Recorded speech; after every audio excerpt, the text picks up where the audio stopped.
Hello children, good morning. कैसे हैं आप लोग सभी? मैं आशा करता हूं कि आप सभी स्वस्थ होंगे, फिट होंगे एवं फाइन होंगे।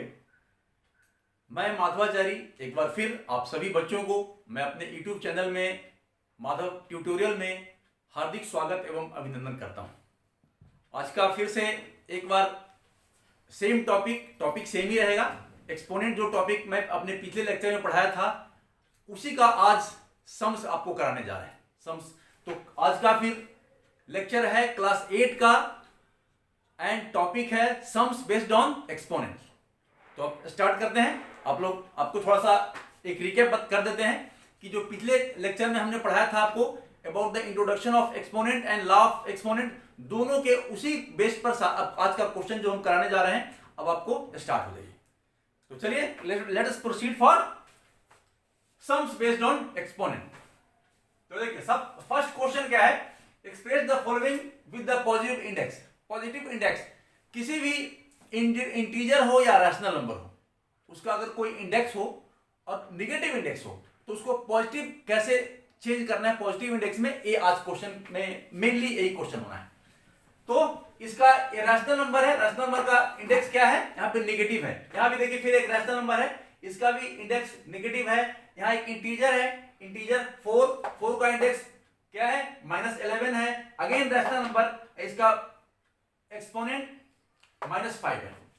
ठीक है, तो अब देखिए स्टार्ट करते हैं। तो अपने पिछले लेक्चर में आपको बताया हुआ, थोड़ा सा आप याद करिए कि अगर कोई एक रैशनल नंबर है और उसका इंडेक्स नेगेटिव हो तो उसको पॉजिटिव कैसे करते हैं। तो जो रैशनल नंबर का डिनोमिनेटर उसको न्यूमरेटर में चेंज कर देते हैं और न्यूमरेटर को डिनोमिनेटर में ले आते हैं और ऑटोमेटिकली क्या बन जाएगा, वो जो उसका इंडेक्स क्या हो जाएगा, वो पॉजिटिव बन जाएगा। तो देखिए कैसे करते हैं इसको पहले। तो इसको क्या है, -4/7 है एंड उसका एक्सपोनेंट है -12। ठीक है, तो इसको चेंज करना है कैसे, इसको पॉजिटिव इंडेक्स में चेंज करना है। अभी नेगेटिव इंडेक्स है, -12 is negative index, negative integer. तो देखिए मैंने क्या बोला था कि जो रैशनल नंबर है इसका डिनोमिनेटर को क्या करना है, न्यूमरेटर में ले आना है और न्यूमरेटर को डिनोमिनेटर में ले आना है। और इतना करने के बाद ये अपने आप क्या बन जाएगा, प्लस हो जाएगा। तो इसके जगह पे क्या लिख सकते हैं, 7/4। अगर नेगेटिव है तो नेगेटिव तो रहेगा ही रहेगा एंड अगर इसका डिनोमिनेटर और न्यूमरेटर आपस में अगर चेंज हो गया तो अब ये क्या हो जाएगा, 12 बन जाएगा। आंसर आ चुका है आपका। यही बनाना है, ऐसे बनाना है आपको भी। आगे क्वेश्चन, नेक्स्ट क्वेश्चन देखिए, यहीं से कर देते हैं शुरू। तो 9/10 उसका पावर कितना है या एक्सपोनेंट या इंडेक्स कितना है, -13 है।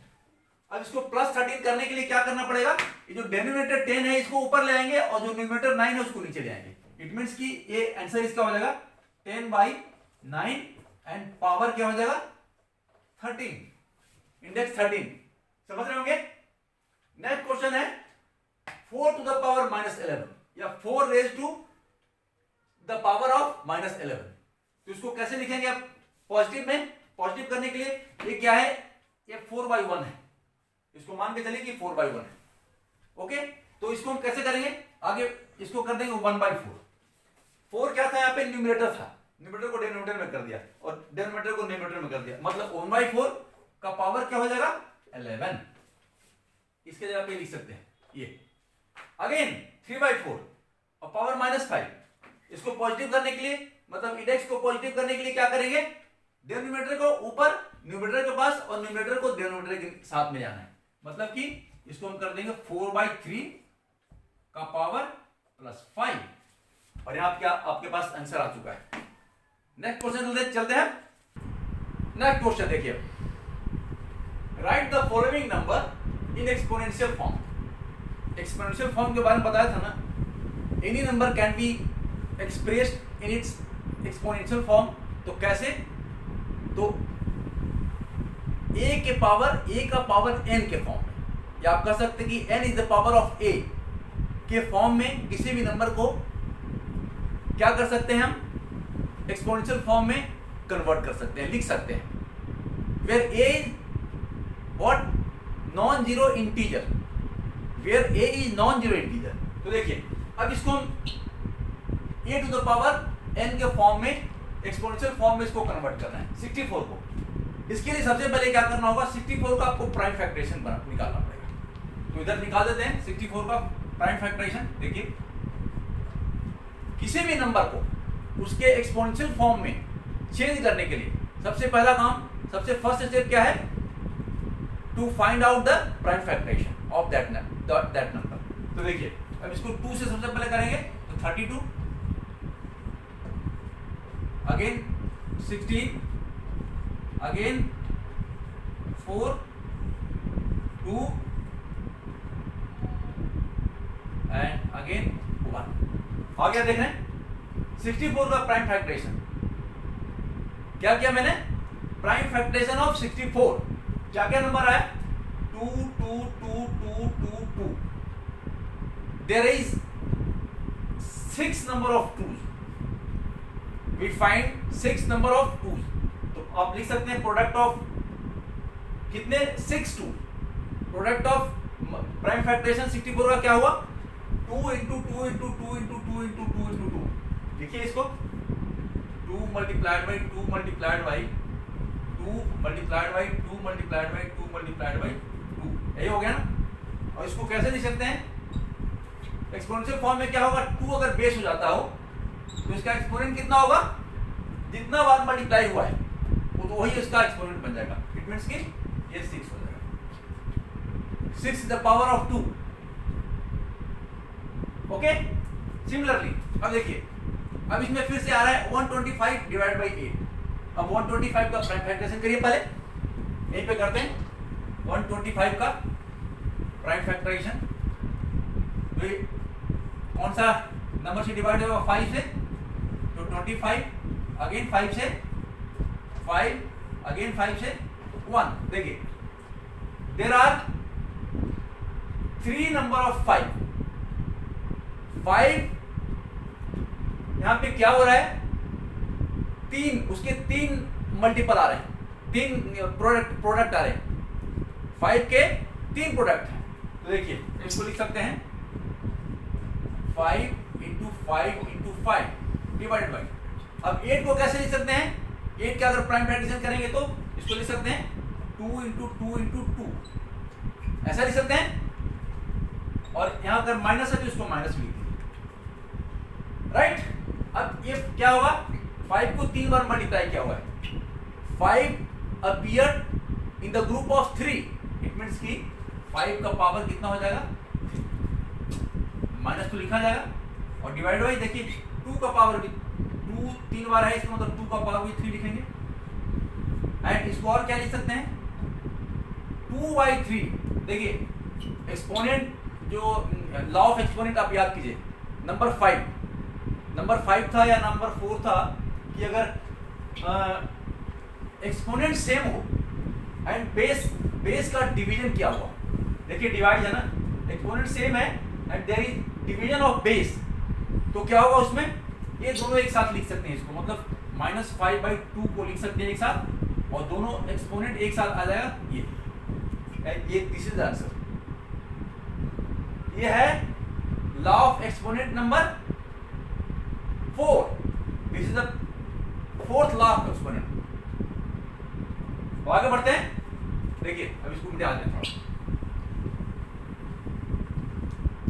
नेक्स्ट क्वेश्चन में है कि 625 और 256 को डिवाइड बाय 256 को क्या करना है, in the form of exponential form इसको कन्वर्ट करना है। क्या करना होगा, अगेन सेम रिपीट करेंगे। 625 का आप क्या करेंगे, प्राइम फैक्टरेशन। तो चलिए 625 का सबसे पहले प्राइम फैक्टरेशन कर लेते हैं। तो 5 से करेंगे तो आ जाएगा 125, अगेन 5 से करेंगे तो 25, एंड अगेन ये 5 से करेंगे तो 5, अगेन इसको भी 5 से करेंगे तो 1। देख रहे हैं, it means 5 appeared in the group of 4। 5 क्या है, प्राइम फैक्टर है वहां पे, which appeared in the group of 4। it means क्यों लिख सकते हैं 5 into 5 into 5 into 5 divided by 265। इसका भी कर लेते हैं प्राइम फैक्टरेशन। 256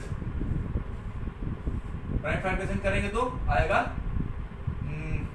128 आ जाएगा, अगर 2 से फिर करेंगे तो 64 आ जाएगा, फिर 2 से करेंगे तो 32, फिर 2 से करेंगे तो 16, फिर इसको 2 से करेंगे तो 8, अगेन इसको 2 से करेंगे तो 4, अगेन 2 से करेंगे तो 2, अगेन 2 से करेंगे तो 1। जब तक 1 नहीं आ जाता तब तक आपका प्राइम फैक्टराइजेशन कंप्लीट नहीं माना जाएगा। लास्ट इसका जो रिजल्ट आता है वो 1 आना चाहिए। तो देखिए अब कितने इसमें कितने अपीयर्ड हो रहे हैं, 2 appeared in the group of 1 2 3 4 5 6 7 8। Prime factor 2 appeared in the group of 8, मतलब 8 संख्या उसका 2 का यहाँ पे आ रहा है। तो हम लिख सकते हैं 2 into 2 into 2 into 2 into 2 into 2 कितने हो गए, 1 2 3 4 5 6 7 8, नहीं 7, अभी 7 हुए ना, और 8 ये हो गया। ये देखिए इसको थोड़ा मिटा देते हैं। सर लास्ट में 2 होगा ना उधर, 8 नहीं होगा। हाँ ठीक है, 2 appeared in the group of 8, 1 2 3 4 5 6 7 8, right. अब इसको कैसे लिख सकते हैं, देखिए इतना इज इक्वल टू, नीचे करके लिख देते हैं थोड़ा, ये 5 कितने बार है, 4 बार मल्टीप्लाई हो रहा है। इट मींस कि 5 का पावर 4 लिख सकते हैं यहाँ पे। एंड अब ये 2 को हम यहाँ पे लिख सकते हैं, 2 का पावर 8 भी लिख सकते हैं, ऐसा भी लिख सकते हैं, कोई प्रॉब्लम नहीं। बट हम क्या करेंगे कि अभी हम एक्सपोनेंट दोनों का सेम करना है। एक्सपोनेंट को सेम करने के लिए क्या करेंगे, ये देखिए 4 4 4 4, मतलब दो का ग्रुप को एक साथ मल्टीप्लाई कर देंगे तो ये 4 बार बन जाएगा। फिर जैसे 5 का पावर 4 था ना, ये भी 4 का पावर 4 बन जाएगा। इसे ये भी गलत नहीं है, this answer is also right, लेकिन इसमें एक्सपोनेंट अलग अलग है। अभी हमें एक्सपोनेंट फॉर्म में लाना है ना, एक्सपोनेंशियल फॉर्म में लाना है, तो उसमें एक लॉ ऑफ एक्सपोनेंट नंबर 4 को भी अप्लाई करेंगे साथ में। तो उसके लिए क्या करेंगे, देखिए ये इसके जगह पे 4 आप लिख दीजिए, 2 2 2 4 हो गया, अगेन 4 एंड अगेन 4। तो अगर हम इसके जगह पे भी लिख सकते हैं ना कि 4 टू द पावर 4, ऐसा भी तो लिख सकते हैं, एंड एज पर लॉ ऑफ एक्सपोनेंट नंबर 4 क्या लिख सकते हैं इसको, 5/4 exponent 4, या you can say that 5 is the power of 5/4, नहीं सॉरी 4 is the power, 5 नहीं 4 is the power of 5/4। I hope कि समझ चुके होंगे यहाँ तक। अब नेक्स्ट क्वेश्चन की तरफ चलें, चलिए ओके इसको मिटाते हैं। चलिए नेक्स्ट क्वेश्चन देखिए, एक कंपैरिजन का इसमें सवाल आ चुका है एक्सपोनेंट में ही। एक कंपैरिजन का मतलब कि दो रैशनल नंबर हो या दो इंटीजर हो या दो नंबर कुछ भी हो, उसमें से विच one is greater and which one is laser, ये आपको आइडेंटिफाई करना है या डिटरमाइन करना है। देखिए यहाँ पे क्या है, तो एक रैशनल नंबर है, रैशनल माने correction integer in the form of exponential form and another integer in the form of exponential form. अब एक्सपोनेंशियल फॉर्म में है तो इसको कैसे आप बिना इसको कैलकुलेशन के, without calculation of this integers, how can we determine that which one is greater and which one is lesser. Okay, तो देखिए अब क्या करेंगे, यहाँ पे जो एक्सपोनेंट वाला जो पार्ट है, एक्सपोनेंट वाले पार्ट को इसमें हम दोनों में, मतलब LHS है या RHS है, तो LHS का जो एक्सपोनेंट वाला पार्ट है, एक्सपोनेंशियल जो फॉर्म में जो नंबर दिया हुआ है, उसको हम सेम पहले करेंगे। तो इसमें देख रहे हैं कि 10 टू द पावर 19 है, एक में 10 टू द पावर 20 है, तो 19 वाला 20 तो नहीं हो सकता है, तो 20 वाला को 19 करेंगे। देखिए कैसे करते हैं, तो हम RHS पहले लिखते हैं। RHS वाला में क्या है, तो 3 मल्टीप्लाइड बाई, अब इसमें से हम एक 10 निकाल लेते हैं, मल्टीप्लाई हो रहा ना, ये 10 टू द पावर 20 का मतलब कि 10 को 20 बार मल्टीप्लाई किया हुआ है, तो हम 10 को 90 बार मल्टीप्लाई करके एक 10 उसमें से बाहर निकाल देते हैं। देखिए एक 10 बाहर निकाल दिया, अब इसको ऐसे लिख सकते हैं 10 टू द पावर 90। समझ रहे हैं? आई होप कि आप सहमत होंगे मुझसे, ऐसे लिख सकते हैं इज इक्वल टू, अब देखिए ये दोनों को मल्टीप्लाई कर दीजिए, ये कितना होगा 30 multiplied by 10 to the power 19। अब आपके सामने दोनों LHS और RHS क्लियर हो चुका है। 30 multiplied by 10 to the power 19, यहाँ पे 28 multiplied by 10 to the power 19। आप समझ सकते हैं कौन ग्रेटर होगा, ये तो कंफर्म है कि 30 मल्टीप्लाई हो रहा है इसमें। यहाँ पे एक कांस्टेंट आ चुका है, 10 to the power 19 is constant in both the क्या उसको बोल सकते हैं पार्ट या both the side. 10 to the power 19 is constant है दोनों में, दोनों मल्टीप्लाई किया कर रहा है। अब इधर 28 है, एक में 30 है, तो अंडरस्टूड है कि ये ग्रेटर हो, तो हम कर सकते हैं क्या, इसलिए आप ऐसा लिख सकते हैं कि this one is greater then this one, या 28 multiplied by 10 to the power 19 is less than 3 multiplied by 10 to the power 20। Clear है? आगे बढ़े, इसमें अब चलते हैं क्वेश्चन नंबर बी में चलते हैं। तो देखिए यहाँ पे क्या है, यहाँ भी सेम कंडीशन है, ये -12 है, एक्सपोनेंशियल जो फॉर्म है, दोनों जो इंटीजर है इसमें एक एक्सपोनेंशियल फॉर्म दिया हुआ है, इसमें 10 to the power -12, 10 to the power -30, right. तो क्या करेंगे, इसको भी 10 to the power -12 में ले आएंगे, तो RHS हम लिख सकते हैं, RHS इज इक्वल टू क्या है 8 इंटू, अब इसमें से एक 10 को माइनस कर लेते हैं, मतलब ये माइनस नहीं, एक 10 निकाल लेते हैं उसमें से, तो अब इसको लिख सकते हैं कि 10 to the power -12, ऐसा लिख सकते हैं ना। ये मान लीजिए कि 10 to the power -1 है, 10 to the power -1। नाउ अब देखिए इज इक्वल टू, अभी कितना है 10 to the power, एक तो दोनों में हम इक्वल कर लिए, 10 to the power -12 और 10 to the power -12 दोनों में इक्वल हो गया है कांस्टेंट। अब इसके जगह पे लिख सकते हैं 8 मल्टीप्लाइड बाई, इसको हम लिख सकते हैं 1/10 लिख सकते हैं, क्योंकि यहाँ पे इसका एक्सपोनेंट क्या है, नेगेटिव है, तो अगर इसको हम डिवाइड कर देंगे तो पॉजिटिव बन जाता है, तो 1/10 लिख सकते हैं ऐसा, and multiplied by 10 to the power -12 तो रहेगा ही रहेगा, तो इसके जगह पे क्या लिखा जा सकता है 0.8 multiplied by 10 to the power -12। देख रहे हैं, अब यहाँ पे आ गया, एक 0.8 है, एक 2 है, एक 2 है, 2 multiplied by 10 to the power -12 और 0.8 multiplied by 10 to the power -12। अब आप देखिए 2 बड़ा है या -8 बड़ा है, क्योंकि 10 to the power -12 तो कांस्टेंट दोनों में है, तो हम देख रहे हैं कि 2 is greater than 0.8, so we can say that 2 multiplied by 10 to the power -12 is greater than 8 multiplied by 10 to the power -13। Clear हो गया सबको? इसको नोट कर लीजिए बढ़िया से, मिटाते हैं। चलिए नेक्स्ट क्वेश्चन देखिए बच्चों लोग, सिंप्लीफाई क्वेश्चन है कि सिंप्लीफाई एंड, पहले इसको सिंप्लीफाई करना होगा, simplify and give your answer with a positive index. Index जो अगर जब आंसर आता है तो अगर इंडेक्स निगेटिव में है तो उसको पॉजिटिव में बनाना है, पॉजिटिव में आंसर आना है।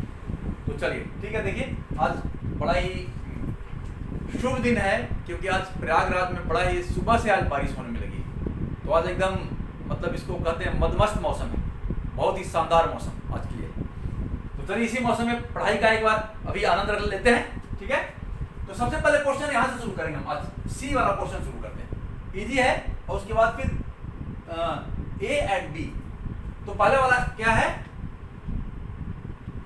3 to the power -4 नहीं -3 to the power -4 multiplied by -3 to the power 8। देखिए क्योंकि ये माइनस है, इनको दोनों को ब्रैकेट में कर देते हैं। अब यहाँ पे देखिए लॉ ऑफ एक्सपोनेंट नंबर 1 क्या कहा था कि if base is same and जो इंडेक्स है डिफरेंट अगर हो, और दोनों का प्रोडक्ट अगर किया हो, product of same base but different index, तो क्या होता था, बेस सेम रहता था और इंडेक्स को क्या करते थे, उसमें ऐड करते थे। तो देखिए हम देख सकते हैं कि -3 का -3 रह जाएगा बेस में, और जो इंडेक्स है दोनों ऐड हो जाएगा, मतलब कि -4 + 8 इज इक्वल टू, देखिए क्या हो गया इतना, मतलब -3 to the power 4। देख रहे हैं ये पॉजिटिव इंडेक्स आ गया ना, पॉजिटिव इंडेक्स है, पॉजिटिव नंबर नहीं, यही बोल रहे हैं पॉजिटिव इंडेक्स, तो पॉजिटिव इंडेक्स आ चुका है। अगर आप इसको और आगे सिंप्लीफाई करते हैं अगर हैं, तो देखिए क्या होता है, -3 इंटू -3 इंटू -3 इंटू -3, यही लिखेंगे ना, तो इतना इक्वल टू क्या हो जाएगा, देखिए 3 इंटू 3 क्या 9 एंड 3 into 3 अगेन 9 प्लस 9। आप लिख सकते हैं कि 9 का पावर 2 भी हो सकता है, और नहीं तो 81 भी लिख सकते हैं इसको। आंसर 81। एक क्वेश्चन का आपका आंसर आ चुका है, इसको मिटा देते हैं।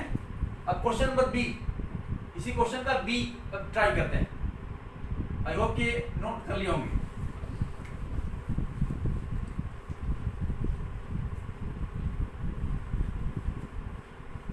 क्वेश्चन नंबर बी देखिए, अब बी यहां पे है ना।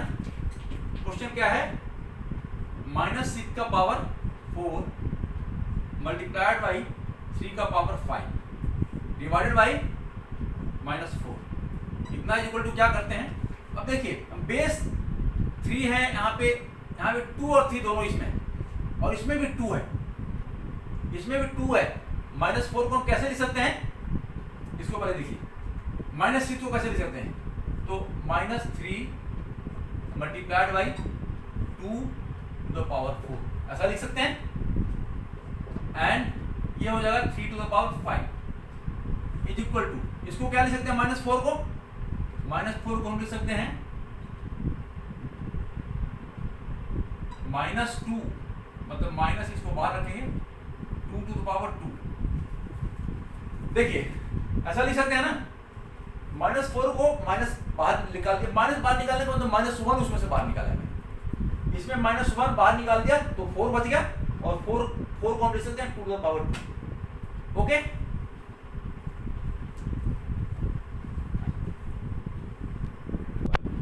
देखिए यहाँ पे एक थोड़ा सा छूट गया था, जो मिटाने के दौरान यहाँ पे माइनस, ये जो 2 था 2 टू द पावर -4 था, ओनली -4 नहीं था, तो ये क्या है 2 टू द पावर -4। और अगेन यहाँ पे भी है 2 टू द पावर -4 को तो हम कैसे लिख सकते हैं, ये है 1 बाई, इसको हम लिख सकते हैं ना कि 1 बाई 2 टू द पावर 4 ऐसा भी लिख सकते हैं। अब देखिए इसके बाद इसको मिटा देते हैं, थोड़ा इधर की जगह बन जाएगा, क्वेश्चन तो हम लिख ही चुके हैं ये। देखिए अब इसके बाद इसको हम आगे कैसे करेंगे, अब 2 टू द पावर 4 है, अब ऊपर इसको ले जाएंगे तो 1 बाई 2 टू द पावर 4 है, ऊपर आ जाएगा तो ओनली 2 टू द पावर 4 बन जाएगा, मतलब कि हम लिख सकते हैं इसको। और साथ साथ इसको भी एक्सपेंड करते हैं, तो कैसे, दोनों का पावर 4 है, -3 मल्टीप्लाइड बाई 2, बेस अलग अलग हो, अगर पावर सेम हो तो इसको हम एक्सपेंड भी कर सकते हैं एज पर लॉ ऑफ एक्सपोनेंट नंबर 4। तो देखिए इसको हम ऐसे लिख सकते हैं, -3 to the power 4 multiplied by 2 to the power 4 multiplied by 3 to the power 5 and multiplied by, देखिए 1 बाई 2 टू द पावर 4 है, तो अगर इसको हम इधर मल्टीप्लाई करेंगे तो क्या बन जाएगा 2 टू द पावर 4 ऐसे हो जाएगा। ये डिवाइड हो रहा है ना, अगर इसको मल्टीप्लाई करेंगे तो क्या हो जाएगा, रेसिप्रोकल इसका हो जाता है। रेसिप्रोकल समझते हैं, देखिए यहाँ पे इतना बाई 1, ये इतना इक्वल टू इतना आ गया। अब देखिए बेस दोनों में सेम कौन सा है, इसमें और ये। अब इसका माइनस को हम बाहर कर लेते हैं, पहले माइनस को बाहर कर लीजिए 1, तो ये क्या बन गया 3 to the power 4, 3 to the power 4 हो गया। अरे 3 टू द पावर 5, ये देखिए एक साथ कर दिया, multiply by 2 to the power 4 multiplied by 2 to the power 4 ऐसा हो गया, ये -1 बाहर रहेगा। अब देखिए यहाँ पे बेस सेम है एंड इंडेक्स डिफरेंट है, तो क्या करेंगे, multiplied by 3 to the power 3 तो लिखेंगे, बेस लिख देंगे सेम, ये दोनों क्या होगा, जुड़ जाएगा, मतलब ये 9 हो जाएगा। Multiplied by 2 to the power 4 into 2 to the power 4, base same है एंड यहाँ पे इंडेक्स वाला भी सेम है, लेकिन उससे कोई फर्क नहीं पड़ता, दोनों को ऐड हो जाएगा, मतलब 8। देखिए इतना आ चुका है, इतना इक्वल टू, अब माइनस तो माइनस रहना ही है, माइनस तो कहीं जाएगा नहीं, ये माइनस तो रखना ही है, हमेशा रहेगा। अब क्वेश्चन ये है कि अगर माइनस यहाँ पे रहता है,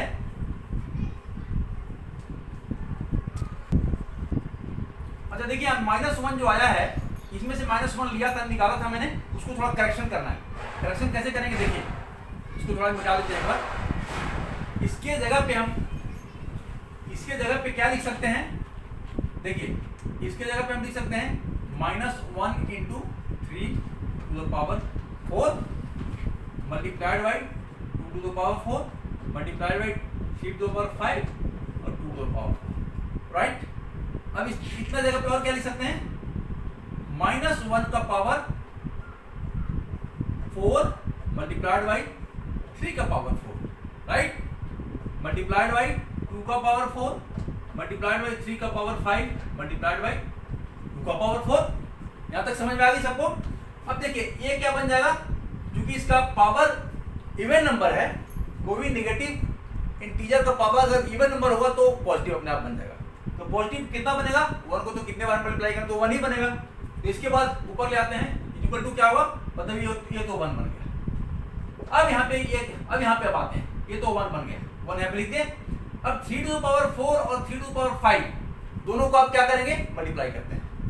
इसे लिख सकते हैं 3 to the power 4 multiplied by 3 to the power 5 multiplied by 2 को एक साथ कर लेते हैं, 2 to the power 4 multiplied by 2 to the power 4 is equal to, अब देखिए ये तो 1 रहना ही है, 1 तो आप हटा देंगे, 1 अब लिखने की कोई जरूरत नहीं है।